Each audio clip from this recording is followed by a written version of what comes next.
नमस्कार, India voice देख रहे हैं आप। मैं हूं आपके साथ रिया डंगवाल। बुलेटिन की शुरुआत करेंगे देवभूमि समाचार के साथ। देहरादून से बड़ी खबर आपको बता दें, धामी सरकार 2.0 के 3 साल पूरे हो गए हैं।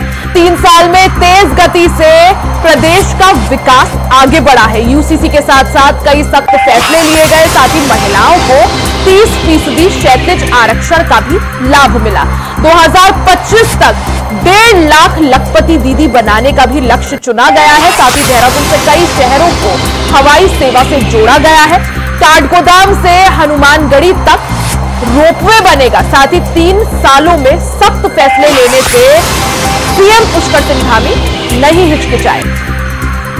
तो धामी सरकार 2.0 के 3 साल पूरे हो गए हैं। इस दौरान 3 साल की उपलब्धियों की अगर बात करें तो कई सख्त निर्देश मुख्यमंत्री पुष्कर सिंह धामी ने लिए, चाहे वो यूसीसी को लेकर हो, लैंड जिहाद की बात हो या लव जिहाद पर कार्रवाई हो, या फिर जिस तरह से अतिक्रमण पर, अवैध अतिक्रमण पर जमकर कार्रवाई उत्तराखंड में हुई। तो कई सारे धाकड़ फैसले धामी सरकार ने यहां पर लिए। यूसीसी के साथ साथ कई सख्त फैसले लिए गए। महिलाओं को 30% क्षैतिज आरक्षण का फैसला हो, साथ ही 2025 तक 1.5 लाख लखपति दीदी बनाने का लक्ष्य हो।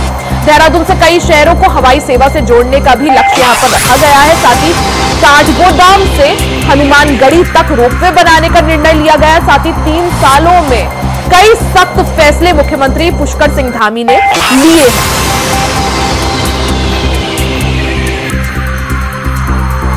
दो 2022 विधानसभा चुनाव से महज कुछ महीने पहले सत्ता जो है उत्तराखंड की मुख्यमंत्री पुष्कर सिंह धामी को सौंपी गई थी। भारतीय जनता पार्टी ने सीएम पुष्कर सिंह धामी पर भरोसा जताया था।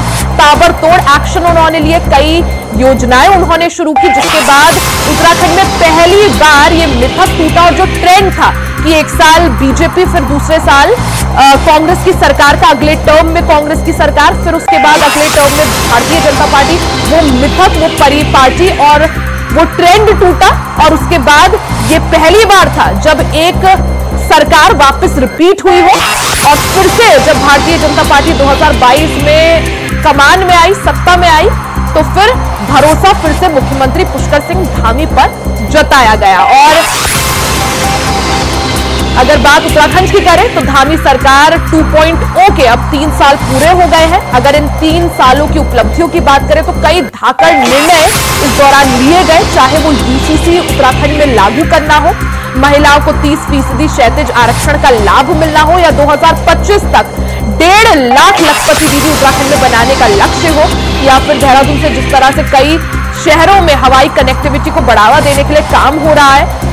साथ ही लैंड जिहाद की तरफ जिस तरह से ताबड़तोड़ कार्रवाई उत्तराखंड में देखने को मिली, तो धामी सरकार 2.0 ने कई धाकड़ फैसले यहां पर लिए और जो लक्ष्य रखा है 2025 तक उत्तराखंड को देश का अग्रणी राज्य बनाने का, उसके कदम में कई उपलब्धियां एक एक कर जोड़कर कोशिश यही की जा रही है कि 2025 तक, यानी जब उत्तराखंड 25 वर्ष पूरे कर लेगा, तब उत्तराखंड को एक अग्रणी राज्य के तौर पर विकसित करना है।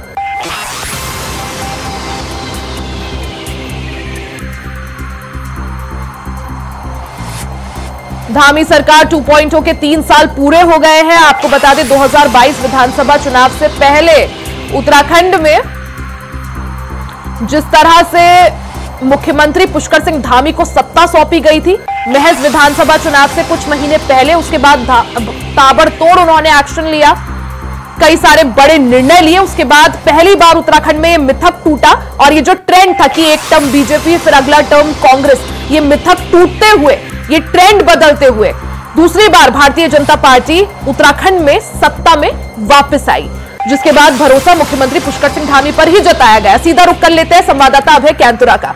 अभय, जिस तरह से धामी सरकार 2.0 अपने 3 साल पूरे कर चुकी है, अगर उपलब्धियों की बात करें, कई सारी उपलब्धियां इसमें गिनी जाएंगी, चाहे वो यूसीसी जैसे सख्त निर्णय हो जिसके लिए उत्तराखंड देश का पहला राज्य बना, साथ ही जिस तरह से लैंड जिहाद के खिलाफ एक्शन लिया गया, महिलाओं को 30% क्षैतिज आरक्षण का लाभ की बात हो, या 2025 तक उत्तराखंड को देश का अग्रणी राज्य बनाने की बात हो।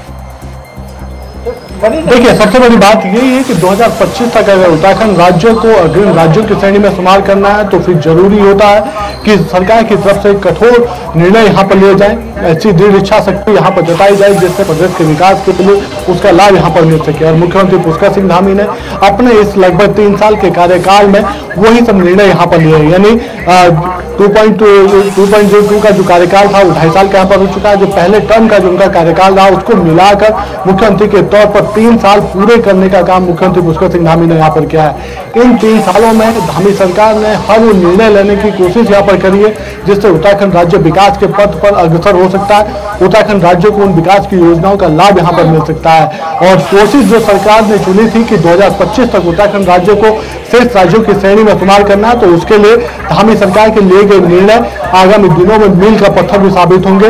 और ये कहा जा सकता है कि बुनियाद अच्छी तौर पर सरकार की यहाँ पर डाली गई है, चाहे यूसीसी कानून का हो, सशक्त नकल विरोधी कानून हो या जबरन धर्मांतरण विरोधी जो कानून लाने का काम सरकार की तरफ से यहाँ पर किया गया, वो उत्तराखंड राज्य के लिए एक माइलस्टोन साबित यहाँ पर होंगे।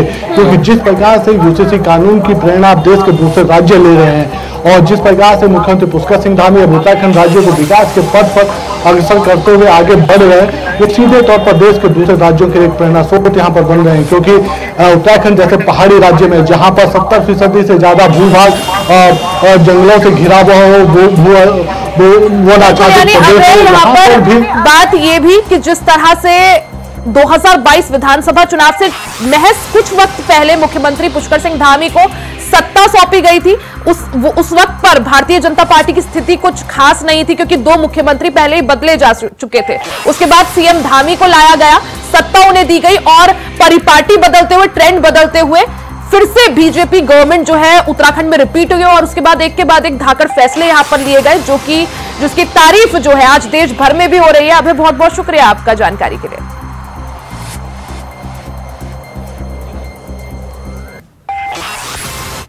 खबरों में आगे बढ़ते हैं। वही 3 साल पूरे होने पर उत्तराखंड के मुख्यमंत्री पुष्कर सिंह धामी ने ट्वीट करते हुए प्रदेशवासियों को इसकी बधाई दी है, साथ ही आभार भी जताया है। सीएम धामी ने अपने सोशल मीडिया अकाउंट एक्स पर पोस्ट करते हुए लिखा कि प्रिय प्रदेशवासियों, आप सभी के स्नेह, समर्थन और आशीर्वाद और जो आशीर्वाद मिला है जन जन की आशाओं और आकांक्षाओं के अनुरूप इन वर्षों में देवभूमि उत्तराखंड के विकास और जन कल्याण के लिए निरंतर समर्पित होकर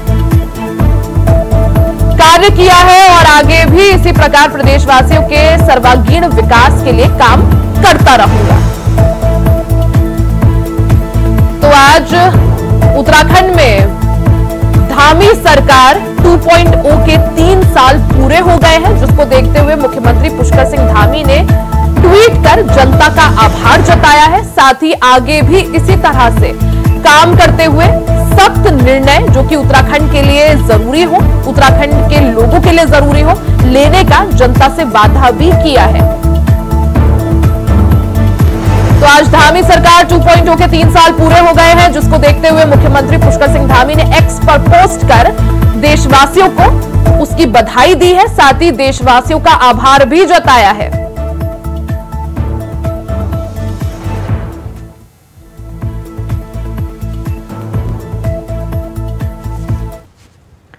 अब बात उत्तराखंड के मौसम की कर लेते हैं। उत्तराखंड में लगातार पहाड़ों में भारी बारिश हो रही है, जिससे बड़े पैमाने पर लैंडस्लाइड्स भी हो रही है। मैदानी इलाकों में पहाड़ों पर हो रही बारिश का इंपैक्ट दिख रहा है, साथ ही मैदानी इलाकों में जल भराव की भी दिक्कत हो रही है। ऐसे में सरकार आपदा प्रबंधन को लेकर गंभीर है। बता दें कि प्रदेश के महानिदेशक सूचना बंशीधर तिवारी ने कहा कि मुख्यमंत्री ने आपदा प्रबंधन से संबंधित सभी अधिकारियों के साथ बैठक की थी और अधिकारियों को आवश्यक दिशा निर्देश दिए कि जो भी संवेदनशील क्षेत्र है वहां किसी भी तरह की ढिलाई ना बरती जाए और बताया कि पहाड़ों में जहां भी आपदा जैसी स्थिति है वहां मेडिकल सेवाओं का विशेष ध्यान रखें। गर्भवती महिलाओं को समय रहते अस्पताल पहुंचाने की भी व्यवस्था जरूर रखें।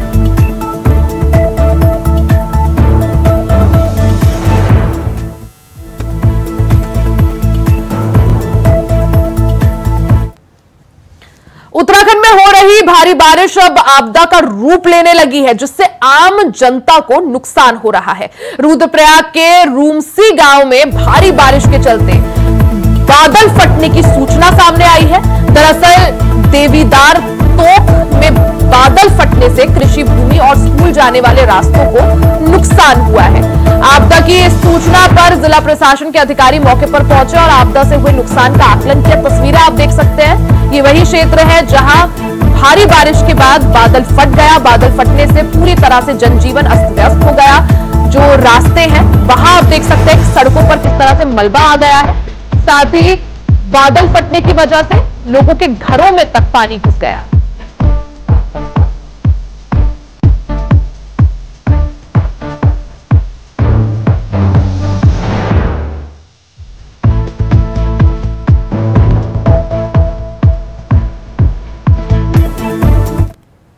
उत्तराखंड में बारिश का सिलसिला लगातार जारी है। बीते दिनों से हो रही बारिश ने चमोली जिले के ज्योतिर्मठ क्षेत्र में एक बार फिर मुश्किलें बढ़ा दी। ये तस्वीरें जो आप देख रहे हैं, ये ज्योतिर्मठ के पंगनो गांव की है, जहां भयंकर बारिश से जनजीवन पूरी तरह से अस्त व्यस्त हो गया है। आप तस्वीरें देख सकते हैं किस तरह से भारी बारिश के बाद जो मलबा है वो लोगों के घरों तक पहुंच गया है। जो भी रास्ते हैं वहां मलबा ही मलबा और पानी ही पानी दिखाई दे रहा है। लगातार बारिश के कारण लोगों के घरों में भी बरसात का पानी घुस गया है, जिससे गांव में जो हालत है वो काफी खतरनाक बनी हुई है, जिससे ग्रामीण अपने घरों को छोड़कर सुरक्षित स्थानों में शरण लेने पर मजबूर है।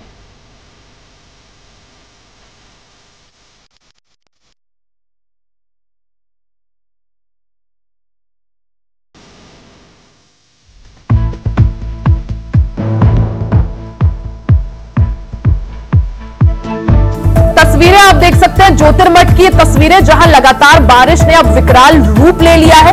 जगह जगह या तो पहाड़ दरक रहे हैं, लैंडस्लाइड हो रही है, या फिर मलबा इस कदर सड़कों पर गिर रहा है जिससे लोगों के घरों में तक पानी घुस गया है। तस्वीरें आप देख सकते हैं ज्योतिर्मठ की तस्वीरें।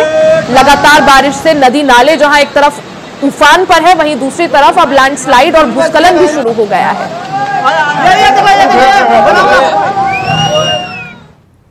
खबर कोटद्वार से है, जहां दुगड्डा के बीच NH 534 पर भूस्खलन होने से एक बार फिर कोटद्वार का पौड़ी मुख्यालय से संपर्क कट गया है। भूस्खलन होने के कारण सड़क दोनों ओर से बंद हो गई है।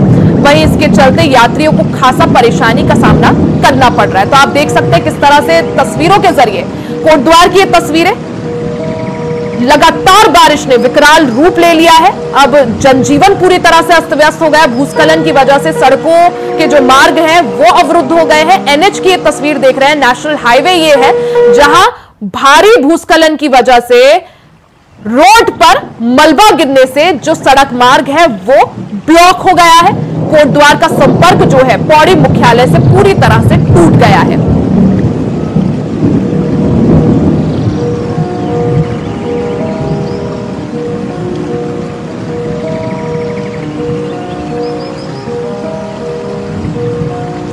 कोटद्वार की ये तस्वीरें आपको आपकी टीवी स्क्रीन पर दिखा रहे हैं। आप देख सकते हैं किस तरह से भारी बारिश के बाद भूस्खलन होने के कारण जो मलबा है वो सड़क मार्ग पर गिर गया। नेशनल हाईवे की ये तस्वीरें हैं, आप देख सकते हैं किस तरह से लगातार लैंडस्लाइड हो रही है, बोल्डर जो है गिर रहे हैं, मलबा जो है वो सड़क तक आ गया। ये नेशनल हाईवे की सड़क है जो कोटद्वार को पौड़ी मुख्यालय से जोड़ती है। ऐसे में भारी लैंडस्लाइड होने की वजह से ये जो मार्ग है इसे फिलहाल के लिए बंद कर दिया गया है। हालांकि मलबा हटाने का काम जारी है। वहीं दूसरी तरफ पौड़ी मुख्यालय से कोटद्वार का संपर्क पूरी तरह से कट गया है।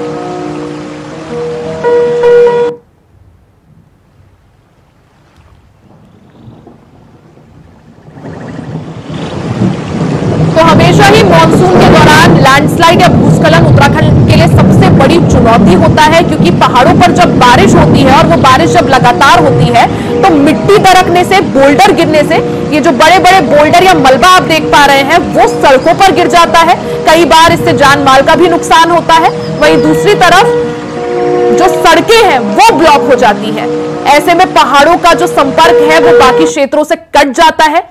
इसी को देखते हुए हालांकि प्रशासन ने अपनी तरफ से अब की बार तैयारियां पूरी कर रखी हैं। जो ये संवेदनशील पॉइंट्स हैं या लैंडस्लाइड के, भूस्खलन के ये जो खास पॉइंट्स होते हैं, यहाँ पर जेसीबी की जगह जगह पर हालांकि तैनाती की गई है, ताकि अगर कभी मार्ग जो है वो अवरुद्ध हो या ब्लॉक हो जाए तो ऐसे में मलबा जो है जल्द से जल्द वहां से हटाकर एक बार फिर से आवाजाही को शुरू किया जा सके। तो मॉनसून ने अब अपना कहर बरपाना शुरू कर दिया है। मॉनसून की दस्तक के साथ ही उत्तराखंड में जो पहाड़ हैं वहां लगातार बारिश हो रही है। बारिश ने अब विकराल रूप ले लिया है। जगह जगह बारिश की वजह से भूस्खलन की तस्वीरें भी सामने आ रही हैं।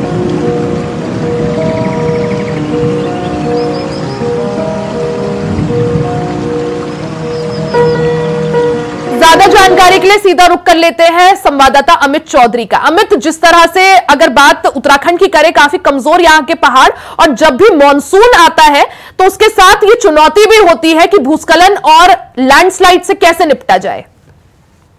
तो देखिए, उत्तराखंड की बात करें तो मानसून पूरी तरीके से उत्तराखंड में प्रवेश कर चुका है और उत्तराखंड की पहली बारिश की बात करें, उत्तराखंड के जो हालात है वो अब बदल चुके हैं। गढ़वाल मंडल के साथ साथ कुमाऊं मंडल की बात करें तो मौसम विभाग की तरफ से कुमाऊं मंडल के सभी 6 जिलों में यहाँ पर रेड अलर्ट जारी किया गया अगले 3 दिन तक। और अगर आज की बात मैं बताऊं मैं तो हल्द्वानी मौजूद हूँ और हल्द्वानी क्योंकि कुमाऊं का मुख्य द्वार है और यहीं से पहाड़ की शुरुआत होती है और यहीं से तराई की शुरुआत होती है, तो ये जगह बेहद ही महत्वपूर्ण बन जाती है मौसम विभाग के नजरिए से भी। और क्योंकि नैनीताल जिले के अंदर हल्द्वानी आता है तो यहाँ पर मौसम विभाग की तरफ से चेतावनी जारी करने के बाद आज एक दिवसीय अवकाश घोषित कर दिया गया है सभी स्कूलों में और आंगनबाड़ी केंद्रों में। वहीं 3 दिनों तक रेड अलर्ट यहाँ पर जारी किया गया है।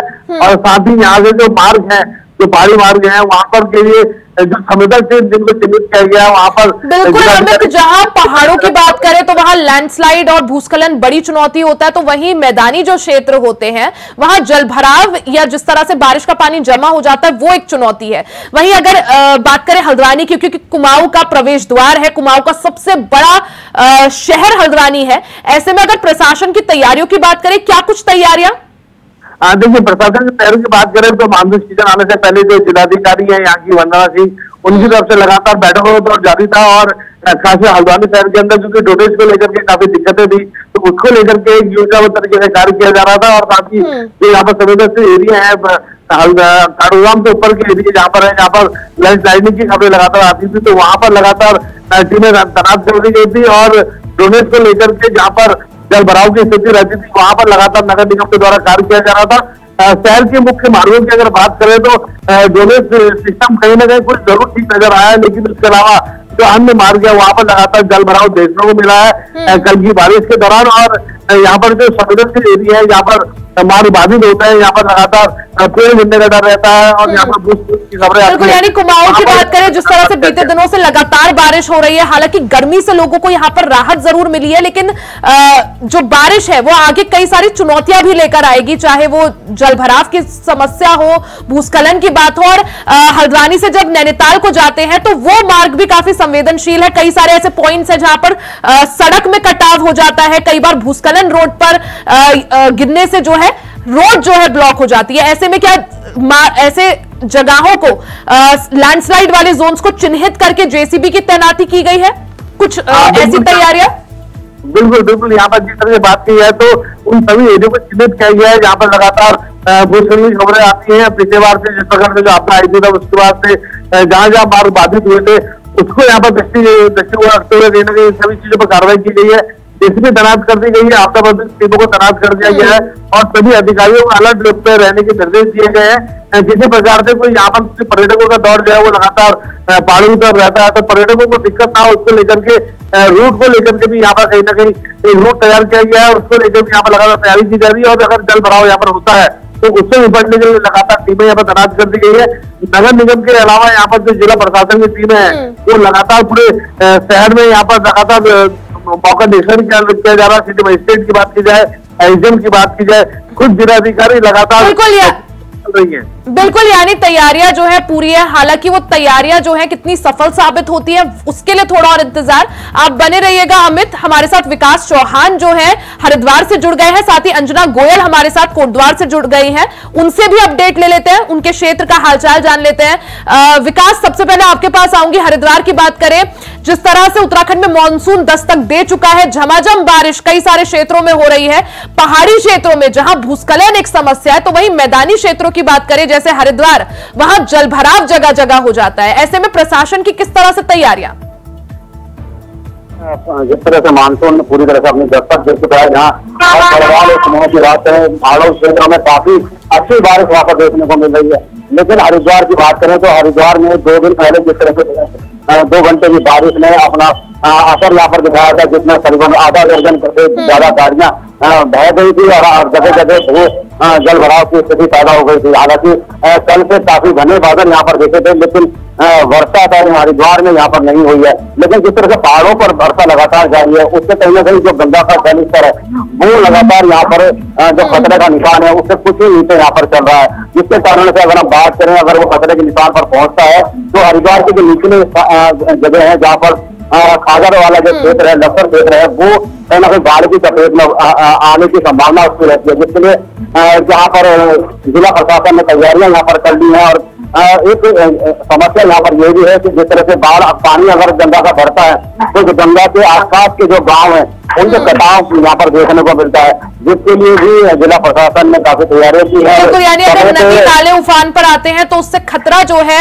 आगे और बढ़ सकता है, क्योंकि यही तस्वीरें हमने पिछले साल मानसून के दौरान भी देखी थी, जब गंगा का जलस्तर इस कदर बढ़ गया था कि जो गंगा तट थे और उसके आसपास के जो गांव थे वो पानी में समाने लगे थे। ऐसे में सभी की निगाहें कि आखिर अब की बार इस साल प्रशासन की क्या कुछ नई तैयारियां। विकास, आप बने रहिएगा, एक बार अंजना गोयल का रुख कर लेते हैं, उनसे कोटद्वार का क्या स्थिति है वो जान लेते हैं। अंजना, कोटद्वार की बात करें, लगातार जो है बारिश हो रही है, ऐसे में हालात ये है, कोटद्वार से हमने तस्वीरें भी देखी थी किस तरह से भूस्खलन होने से जो NH है, नेशनल हाईवे है, वो बाधित हो गया था। तो अभी की बात करें किस तरह से स्थिति, क्या खोल दिया गया है NH को? जी हाँ, मैं आपको बता दूं, जिस तरह से पौड़ी और कोटद्वार को जोड़ने वाला एकमात्र रास्ता है और वहीं पे कोटद्वार दुगड्डा के बीच में 5वां मील एक पड़ता है, जहाँ पर हर साल थोड़ी भी बारिश के बावजूद वहाँ पे रास्ते बंद हो जाते हैं, भूस्खलन हो जाता है और कई घंटों तक वे रास्ते बाधित रहते हैं। हालांकि NH में कड़ी मशक्कत के बाद रास्ते वो खोल दिए हैं, लेकिन जब भी बारिश होती है तो सबसे पहले वहीं के रास्ते बंद जाते हैं, जिसकी वजह से पहाड़ों का संपर्क वो प्लेन से पूरी तरह से कट जाता है। जी बिल्कुल, ऐसे में हमने पिछले साल भी यही तस्वीरें देखी थी। कई बार ऐसा होता है क्योंकि उत्तराखंड के जो पहाड़ है वो काफी संवेदनशील है, तो जब भी बारिश होती है और भारी बारिश हो तो भूस्खलन होता है, मलबा सड़कों पर गिरता है और पहाड़ों का जो संपर्क है वो बाकी क्षेत्रों से कट जाता है। ऐसे में अब की बार क्या कुछ विशेष तैयारियां कि अगर ऐसा कुछ हो तो कितनी जल्दी प्रशासन जो है वो हरकत में आएगा? ऐसे में क्या कुछ अब की बार तैयारियां? साथ ही अंजना, जिस तरह से लगातार बारिश होती है, एक वक्त आता है जब विकराल रूप भी ले लेती है, जर्जर जो भवन है वो जाते हैं, साथ ही और भी कई तरह का नुकसान देखने को मिलता है। अब की बार प्रशासन की क्या कुछ तैयारियां? जिस तरह से कल ही जिलाधिकारी ने यहाँ पर एक समीक्षा बैठक की थी, उसमें उन्होंने सभी विभागों के साथ बैठकर आपदा से निपटने के दिशा निर्देश भी दिए थे और उन्होंने हर अधिकारी को अलर्ट मोड पर रहने के आदेश भी दिए हैं। उनका कहना है कि हमने हर तरह से तैयारी अपनी बरसात से निपटने की कर ली है, कहीं भी कोई भी दिक्कत आती है तो उसके लिए चाहे रास्ता खोलने के लिए JCB हो या किसी भी समस्या से निपटने के लिए हमने पूरी तैयारी की हुई है। जी बिल्कुल अंजना, तैयारियां पूरी होती है, लेकिन कई बार ऐसा होता है कि धरातल पर, क्योंकि अधिकारियों की तरफ से दावा कर दिया जाता है, नगर निगम या प्रशासन की तरफ से दावा किया जाता है, लेकिन धरातल पर वो तैयारियां नजर नहीं आती। अब की बार चेक एक तरह से करने के लिए इस चीज को कि जो तैयारियां हैं वो धरातल पर हो। अगर आपकी बात करें, कोटद्वार की स्थिति इस वक्त कैसी?